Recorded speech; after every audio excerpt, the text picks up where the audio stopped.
Boa noite, pessoal do terceiros anos. Estamos hoje com Cepim Joaquim Maria de Godoy, bem no Enem. A geografia com a temática social, cartográfico e físico-social. Um conteúdo que nós estamos avaliando em atual configuração do espaço geográfico mundial. Como que é isso?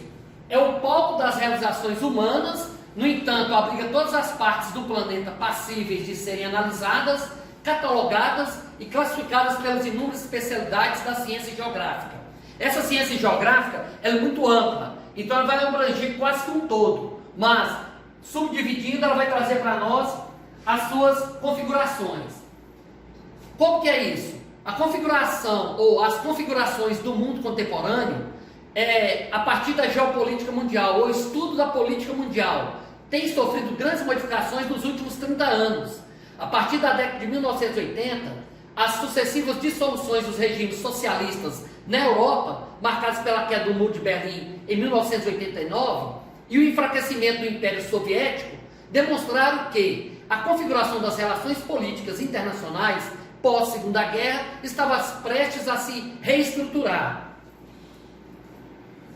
Na geografia contemporânea, vai começar a partir de 1991 a ter uma nova visão. A União Soviética, país que idealizou um projeto político-econômico de oposição ao domínio ocidental capitalista, não conseguiu resistir às pressões internas relacionadas ao multiculturalismo e à fragilidade de sua economia. A União Soviética, olhou muito pelo econômico e o cultural ficou um pouco de lado. Isso vai dar um impacto muito grande, desde a década de 70 até o início dos anos 90, a cultura soviética vai sendo esfriada, a sua economia vai caindo porque não tem uma abertura ao mercado internacional. E vai dizer que a decadência desse processo decretou o fim da ordem da Guerra Fria, que havia começado em 1947, após a Segunda Guerra Mundial, e que vai se estender até 1991. E o início da nova ordem mundial, que nós vamos ver o que vai ser, liderada pelos Estados Unidos com estrutura baseada no conflito Norte-Sul, que nós vamos pegar o mapa mundo e mostrar para vocês como que é esse conflito. A interdependência entre países desenvolvidos e os países subdesenvolvidos. São essa teoria do desenvolvido e subdesenvolvido que vai também trazer para nós essa nova ordem mundial. O que é isso? A nova ordem mundial está vinculada aos interesses dos Estados Unidos, detentor da maior economia mundial. O país desenvolveu durante a Guerra Fria todo um arcabouço técnico para aumentar a sua influência econômica, cultural e militar ao redor do globo. É o que nós vemos hoje, o que a China está fazendo desde 2005, 2010 para cá. O mesmo processo, só que de uma maneira disfarçada. A geografia vai dizer que na Europa apostou-se na formação de um bloco econômico bastante ambicioso, a União Europeia, que também agora de 2008, com a crise de 2008-2009, tem sentido um grande baque, com a saída do Brexit da Inglaterra, agora no ano passado de 2018, e oficializado agora em 2020, no ano atrasado no ano 2000, nesses últimos 2 anos. E a Comunidade Europeia envolve relações econômico-políticas em torno da ideia de solidariedade e crescimento em conjunto. A Comunidade Europeia fez o inverso dos Estados Unidos. Os Estados Unidos olhou o quê? Para a riqueza da economia de seu país e para os seus bens próprios nacionais, não olhando muito para a questão pobre. Abre-se um parênteses para dizer da América Latina. Os Estados Unidos fechou os olhos para a América Latina. Do México até a Patagônia lá na Argentina, ele fez um pouco ser esquecido. E a Comunidade Europeia não, foi o contrário. Ela olhou para a sua comunidade econômica, mas também olhou para seus países que eram as suas colônias, tanto na Ásia como principalmente na África. No ano de 2002, o bloco da União Europeia atingiu o maior de seus objetivos de integração regional, criando instituições para gerenciar esse modelo de organização política. Na composição do eixo dos países desenvolvidos está o Japão, país que conta com alto grau de desenvolvimento tecnológico, mas que está atravessando muitas dificuldades econômicas desde o início da nova ordem mundial, principalmente pelo baixo crescimento econômico acumulado e o envelhecimento de sua população. Dados de 2020 diz que o Japão é o país que mais tem pessoas acima de 100 anos. Por conseguinte, a mulher mais velha do mundo está lá, com 117 anos, viva e bem de saúde. Então, essa nova ordem mundial vai criar um cenário da sua época. E esse cenário começou a sofrer alteração no final da década de 1990, ou seja, no final do século XX para iniciar o século XXI. Quando o termo países emergentes começou a ganhar espaço nas análises da conjuntura econômica mundial, o crescimento expressivo e contínuo de países como China e Índia, a recuperação econômica da Rússia, a maior estabilidade econômica do Brasil e o desenvolvimento social e tecnológico da Coreia do Sul ofereceram uma nova característica para as relações internacionais. Países que apenas tinham uma posição secundária no sistema capitalista mundial passaram a influenciar mais ativamente o comércio internacional, conquistando maior poder nas decisões de blocos e organizações mundiais. Nós vamos ver aí o BRICS, tão falado e tão famoso. Por quê? O BRICS vai ser esses países emergentes que vai fazer o quê? Contraposto, principalmente aos Estados Unidos, que era o quê? O número 1. Os Estados Unidos viu que devia reformular seus sistemas de vigilância, segurança nacional e planejamento estratégico, a fim de confirmar o status quo geopolítico que foi determinado após a sua consolidação como potência hegemônica. Isso quer dizer que os Estados Unidos, depois da Segunda Guerra Mundial, foi o maior ganhador da guerra. Ele criou todo esse processo geopolítico e o seu status quo, ou seja, o topo do topo. Só que, a partir de 1980 e 1990, final do século XX, já vai começar a ver justamente que essa hegemonia enfraquecer pela comunidade europeia fortalecida, pelos países dos tigres asiáticos chamados lá, a Malásia, principalmente a China, Taiwan e outros países mais que antes eram inexpressivos economicamente, vão contrapor todo o seu peso de número 1, trazendo para esse meio quem? A China. Mesmo a China possui limites quanto ao seu crescimento econômico. Hoje, no ano de 2020, a China, com a pandemia, está entre 6% a 7% de crescimento até dezembro de 2020. Por quê? De 1990, 2000, 2010, ela cresceu entre 9,5% a 11%, dando picos maiores ou menores de um ano para o outro, mas sempre mantendo na caixa entre 9% e 10% de crescimento. Sendo que nos últimos anos, de 1990 a 2010, Estados Unidos cresceu entre 1% a 3% no máximo. Teve ano que ele ficou abaixo de 1%, ele teve que forjar, fazer um cambalacho e dizer que seu crescimento tinha sido pelo menos 1%. Na Europa, já há um caso que foi atingida mais gravemente pela crise econômica mundial. Que crise é essa?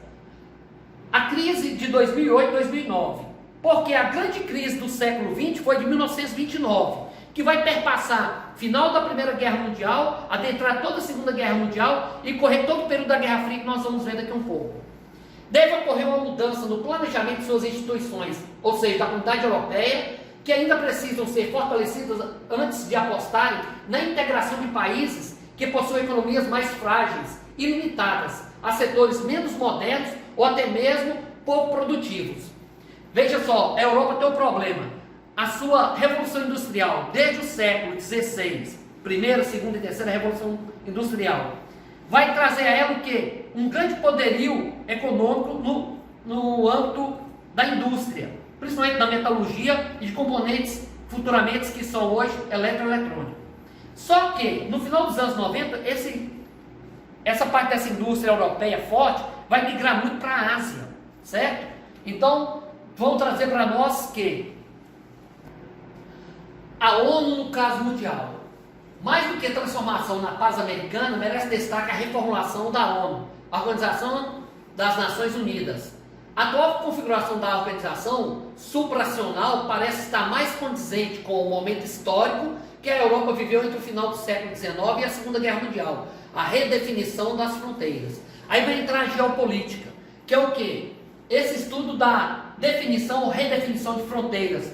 No caso da Europa vai ser muito peculiar, porque após a Segunda Guerra Mundial, que desde a Primeira Guerra Mundial já começa a acontecer justamente esse fato de mudanças de fronteiras. Mas que depois da Segunda vai ter o quê? Os debates acerca das novas funcionalidades da organização. A Organização Nacional da ONU vai dizer que é necessário ter todo um formato. E ela depois se vê na condição de ter que se reformular, porque aqueles primeiros parâmetros não tinham o quê? Mais condições de organizar os países que eram membros dela. Os novos tempos em que os atos extremos, individuais ou planejados a partir das células terroristas, tornaram-se difíceis de serem conduzidos por uma estrutura geopolítica como a atual, ainda muito preocupada com os interesses particulares nacionais e regionais. A Europa estava ainda atrás daquilo que estava acontecendo no mundo. Não se olhava mais a condição somente de fronteira geopolítica, divisória, mas justamente cultural e religiosa, que é o caso dos atos extremos terroristas que vai acontecer depois dos anos de 1990. Vamos ver a amplitude da crise. Essa crise, como eu disse, ela na realidade é uma retomada da crise de 1929, que vai perpassar todo o século XX e vai adentrar o século XXI, trazendo até 2008, 2009 essa nova caráter de crise. As problemáticas globais, mais como meio ambiente, escassez de água, terrorismo, violência, energias alternativas, entre tantos outros, requerem o abandono dessas práticas políticas obsoletas e a introdução de uma nova racionalidade pautada em valores universais. Então, aquela velha política tem que ser reformulada. De que maneira? Pelo espaço geográfico. Não diz aqui que a geografia vai estudar toda a sua configuração a nível mundial. Por quê? Pode ser definido o espaço geográfico como as diferentes paisagens que existem. A grosso modo, o espaço geográfico seria o quê? O que seus olhos veem, a paisagem que você alcança ocular, mas que é determinado por sua formação, o motivo de sua aparência, a intervenção da sociedade, o modo de vida das pessoas, dentre muitos outros. Uma vez que compreende a investigação do espaço, é assim, tema de estudo de toda a geografia. Esse espaço, ele vai mostrar para nós que é necessário o quê? Uma reformulação, e ele vai trazer seus conceitos, que irá fazer parte dele o mar, as florestas, os morros, as praias, os rios, as serras, não só apenas paisagens, porque vai muito mais do que isso, vai no modo de viver de toda uma população, de todo um povo. Mais do que isso, todas elas carregam uma dinâmica social, visto que resulta de intervenção da sociedade ao encontro das suas necessidades. Na realidade, essa geopolítica internacional, nacional e regional, ela é mutante e muda-se a todo momento. Assim, o mar tem várias funções, desde a pesca, o turismo, o comércio, a extração de petróleo, apropriações feitas pelo homem que resultam na transformação de sua aparência, visando que aquela visão de paisagem tida é modificada constantemente, diariamente, e a cada ano há uma mutação. A essa paisagem se acrescentam os meios de transporte marítimos, bem como plataformas petrolíferas e, consequentemente, a poluição. O mesmo ocorre com as florestas, que são devastadas em decorrência de construções ou extração de madeira, visto que nós estamos vendo o grande foco que está dando ao Brasil sobre a queima do Pantanal. Há mais de 60 dias estamos queimando grande parte do Pantanal Mato-Grossense, adentrando também pelo Paraguai e pela Bolívia. Assim, o que antes era um espaço natural é invadido por grandes máquinas, tal como os morros foram se transformando em locais de moradias e grandes favelas. Generalizando, é a transformação e a mutação que ocorre do meio urbano para tudo aquilo que é necessário para o habitat do ser humano e também a mudança rural, que vai trazer o que? O espaço geográfico brasileiro, principalmente.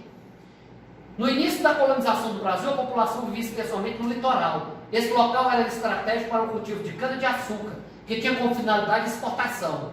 Somente mais tarde, no interior do nosso país, foi se transformando, o que ocorreu com a descoberta de recursos minerais. Assim apareciam as primeiras cidades e vilas no interior brasileiro que, aos poucos, iam transformando todo o espaço geográfico. Essa mudança de espaço geográfico, a nível mundial, por que está falando de Brasil? Porque o Brasil vai ter essa influência muito grande no agronegócio. Então, o espaço geográfico mundial, ao longo do tempo, os continentes do mundo foram sofrendo grandes modificações. Os espaços geográficos foram transformando paulatinamente, inclusive a nível de fronteiras. Já aquela geopolítica, aquelas cercas e parâmetros de fronteiras foram mudando. Vindo através, principalmente dessa palavra, globalização, que inicialmente as sociedades viviam isoladas, mas com a expansão marítima e comercial propiciou a relação entre as sociedades. Além disso, a globalização e as sociedades independentes deram lugar às sociedades mundializadas, e eu acrescento ainda mundanizadas, do mundano, ou seja, grandiosidade do mundo. E vai trazer para o caráter a regionalização socioeconômica do espaço mundial. Há uma transformação econômica. De que maneira? Existem diversas formas de se regionalizar o espaço geográfico. Já visto que as regiões nada mais são do que classificações observadas pelo intelecto humano sobre o espaço geográfico. Assim, existem regiões adotadas subjetivamente pelas pessoas no meio cotidiano e regiões elaboradas a partir de critérios científicos que obedecem a pré-requisitos e conceitos de ordem natural ou social. Então a sociedade muda conforme os seus estudos vão evoluindo. E o que é isso? A regionalização socioeconômica do espaço mundial, é uma forma de realizar uma divisão entre os diferentes países com base no nível de desenvolvimento no âmbito do capitalismo contemporâneo.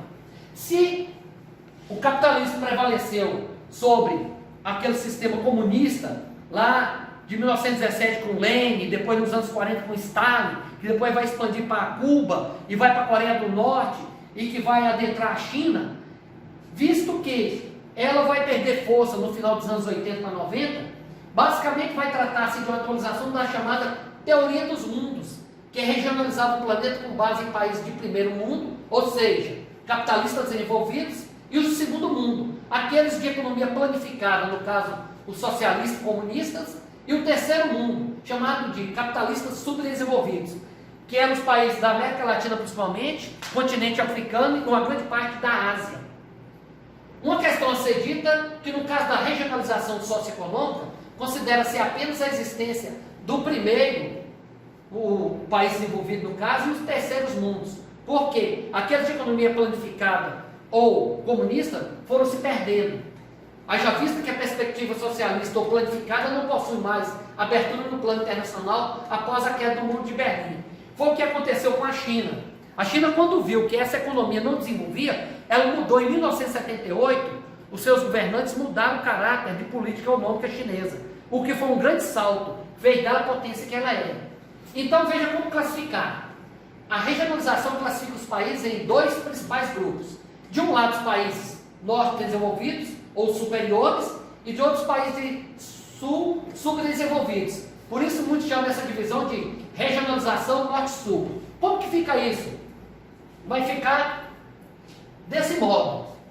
Esse mapa mundi aqui vai dizer, olha, a Austrália vai deixar uma grande parte do continente asiático, vai pegar a Rússia lá em cima, os países norte, Estados Unidos, Canadá, e esses são os países ricos em laranja. E os em vermelhos são os países menos ricos, dos quais vão dizer, os países ricos, posto isso, considera-se que a maior parte dos países ricos encontram-se situados nas terras emersas, posicionadas mais ao norte do globo, enquanto os países pobres estão majoritariamente no sul. No entanto, essa divisão não segue à risca a delimitação cartográfica do planeta, havendo aqueles países centrais no hemisfério sul, como o caso da Austrália, e países periféricos no hemisfério norte, a exemplo da China. Então, voltando ao mapa mundi aqui, estão dizendo que a Austrália está ao sul. Por que eles jogam ela para cima? Para dizer que ela é um país rico. Então veja só, que ela não corta norte-sul plenamente cartograficamente. Como assim? É importante observar que, além de ser muito abrangente, essa forma de regionalização do espaço geográfico mundial possui uma série de limitações. A principal delas é a de não evidenciar a heterogeneidade existente dos países de um mesmo grupo na classificação. Os países do norte desenvolvidos, por exemplo, apresentam-se as mais diversas perspectivas, havendo aqueles considerados como potências, exemplo Estados Unidos, Alemanha e outros potentes, e aqueles considerados limitados economicamente, ou que sofrem crises recentes, tais como Portugal, Grécia, que faliram na crise de 2008 para 2009, a Rússia e a Itália, que também estão no mesmo pique, em falência. A Rússia menos um pouquinho, mas a Itália, Portugal e Grécia, muito fortemente a sua queda econômica. E vai trazer para nós economias avançadas, que já entre os países do sul subdesenvolvido, também existem evidentes distinções. Por um lado, há aqueles países pouco ou não industrializados, como economias centradas no setor primário, basicamente, e por outro lado, aqueles países ditos emergentes ou subdesenvolvidos, industrializados, tais como o BRICS, que é Brasil, Rússia, Índia, China e África do Sul. Exceto a Rússia, vai entrar aqui os tigres asiáticos e outros também que são países que estão emergindo. Alguns deles, como a China, que é o maior de todos, possuem economias muito avançadas em termos de produção e geração de riquezas, porém sofrem com condições sociais limitadas. É um regime muito fechado, humanamente falando. Má distribuição de renda, o povo é pobre, o país é rico. Analfabetismo, o povo era até 2014, metade da população chinesa e do mundo vivia na zona rural. Pobreza e problemas diversos que ocorrem lá e em outros países. Aqui vai trazer entendimento para nós a parte, para dar um reflexo sobre isso. Entender a dinâmica do espaço mundial, mesmo que em uma perspectiva específica, é uma tarefa bastante complicada, porque abrange muitos casos, de forma que as generalizações tendem ao erro. Você pode puxar para um lado ou para o outro e levar uma tendência errônea. No entanto, a generalização norte-sul é importante no sentido de nos dar uma orientação geral sobre o nível de desenvolvimento social e econômico dos países e das populações nas diferentes partes do planeta. Assim, constrói-se uma base sobre a qual é possível nos aprofundarmos em termos de estudos e conhecimento para melhor caracterizar as relações socioespaciais no plano político e econômico internacional.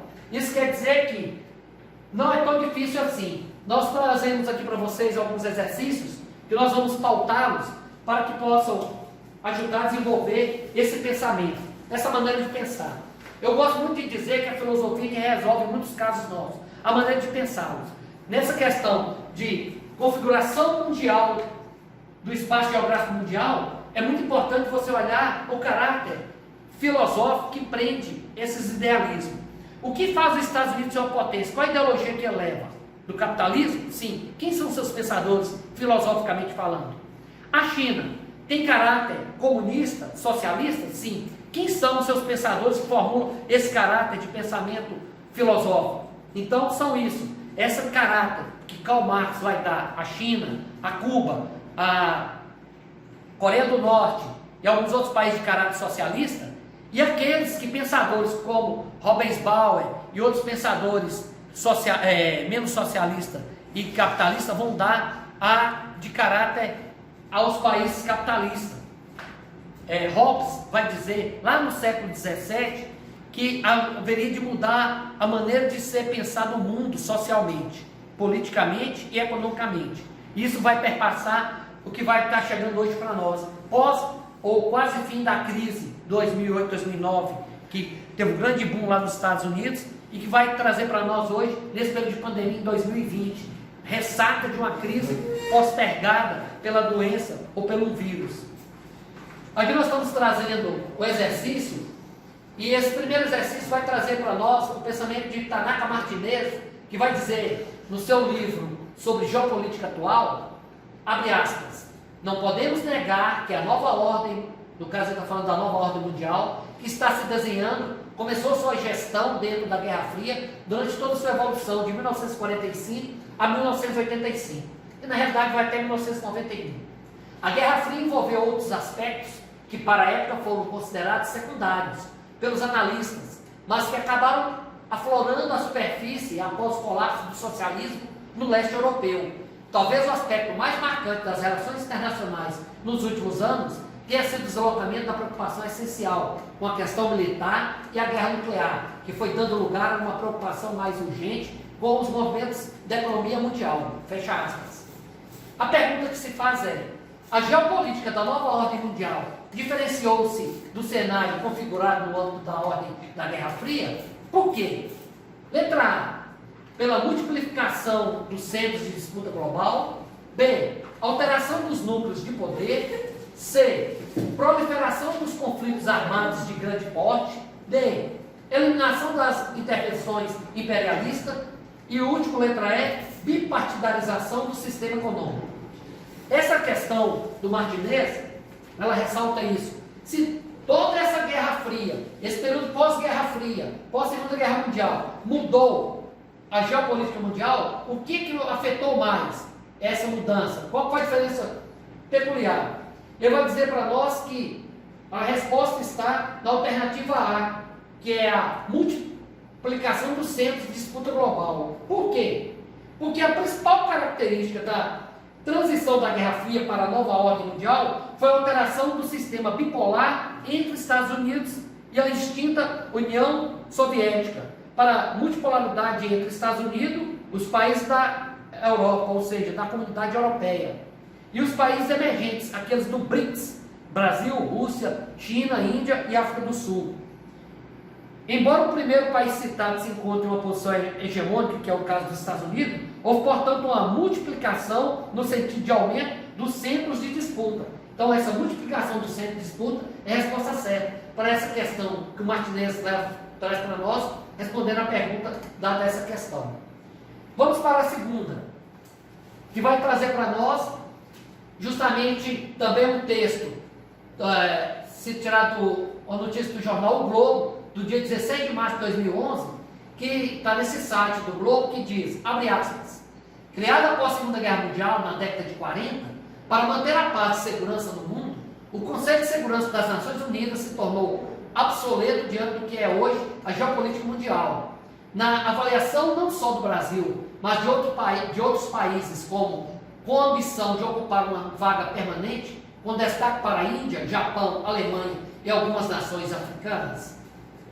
Pergunta-se, a avaliação de que o Conselho de Segurança da ONU tenha se tornado obsoleto deve-se a mudanças que configuram o atual panorama político mundial, que, no caso, pode ser evidenciado por, letra A, pela descentralização da política econômica europeia, B, pelo surgimento de novas potências e países emergentes, C, pela formação do bloco econômico dos países sul, o BRICS, que é Brasil, Rússia, Índia, China e África do Sul, D, pelo maior controle da economia no modelo planificado, e letra E, pela derrocada da perspectiva liberal nas resoluções políticas. Vai trazer para nós a resposta da letra B. Por quê? Porque o Conselho da Segurança da ONU é formado por Estados Unidos, França, Rússia, Reino Unido e China. Com exceção desse último, todos os demais saíram como vencedores da Segunda Guerra Mundial. Olha só, está falando aqui, foi na década de 40. A Segunda Guerra Mundial acabou em 1945. E quem foram os grandes vencedores? Primeiro Estados Unidos, segundo França, e terceiro Reino Unido, né? E quarto Rússia. A China foi vamos dizer assim, uma coadjuvante, porque ela era muito inexpressiva, se bem que metade oriental ficou para quem? Para a Rússia e China, porque eles tinham o mesmo sistema econômico. No entanto, esse panorama encontra-se desatualizado, embora o poderio econômico esteja centrado nos Estados Unidos, o poder político caminha entre vários outros países que emergiram ou que ressurgiram, tais como Alemanha, Japão e alguns países emergentes. Então, olha só, essa alternativa B vai dizer pelo surgimento de novas potências e países emergentes, faz com que essa força cresça. A terceira questão vai trazer para nós que, a partir da década de 1970, evidenciou-se uma nova configuração do mundo contemporâneo, que já se encontrava em gestão há séculos, marcadas pelas interruptas revoluções tecnológicas e pelo aprimoramento dos meios de comunicação e transporte. Esse fator gerou transformações no cenário comercial, intensificando não só as trocas econômicas entre países, mas a interligação das redes do capital financeiro e do mercado de ações. O processo acima descrito está associado ao conceito de recrudescimento social, liberalização comercial, financiarização do mercado, virada sociocultural ou globalização econômica. A resposta certa para nós é a letra E, globalização econômica. Por quê? A maior interligação dos instrumentos técnicos de informação da rede comercial e financeira são fatores relacionados com o processo de globalização em sua dimensão econômica. É o que nós vimos hoje.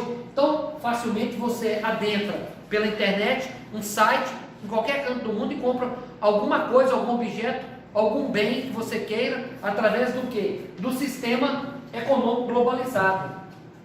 Os cartões de crédito hoje, eles já são o quê? Debitados em qualquer parte. Então, essa questão da globalização está o quê? Muito atenuada. A questão 4 vai dizer para nós que o atual espaço geográfico mundial, nos últimos anos, tem passado por um acelerado processo de reestruturação, fruto da revolução tecnológica e da abertura dos mercados nacionais, sobre a referida reestruturação do espaço geográfico mundial, é correto afirmar que, letra A, há uma crescente interdependência dos mercados, frutos da abertura das economias nacionais e do avanço tecnológico dos meios de transportes, comunicações, o que tornou a circulação mais rápida, intensificando os fluxos de mercadorias, capitais e informações. Letra B. O novo espaço industrial se caracteriza por funcionar em rede e, embora a gestão empresarial seja mantida nas principais metrópoles globais, a produção está cada vez mais desconcentrada, direcionando-se a grandes cidades. Letra C.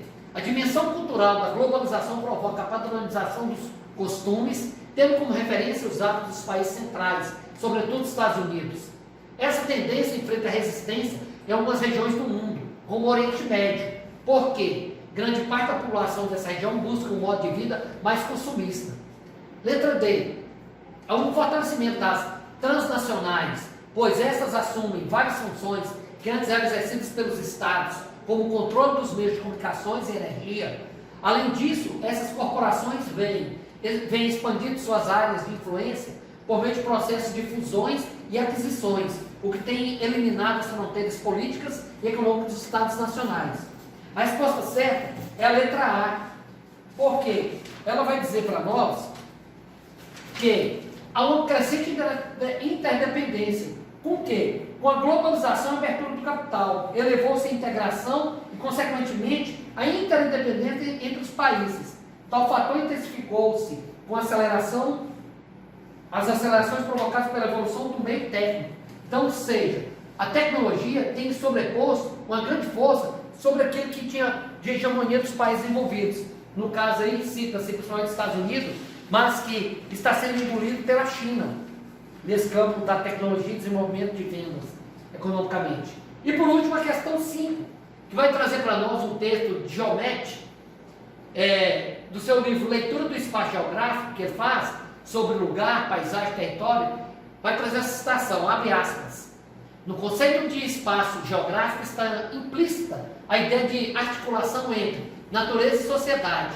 Na busca dessa articulação, a geografia tem que trabalhar de um lado, com os elementos e atributos naturais, procurando não só descrevê-los, mas entender as interações existentes entre eles. E de outro, verificar a maneira pela qual a sociedade está administrando e interferindo nos sistemas naturais. Para perceber a ação da sociedade, é necessário adentrar em sua estrutura social, procurando aprender o seu modo de produção e as relações socioeconômicas vigentes. Fecha aspas.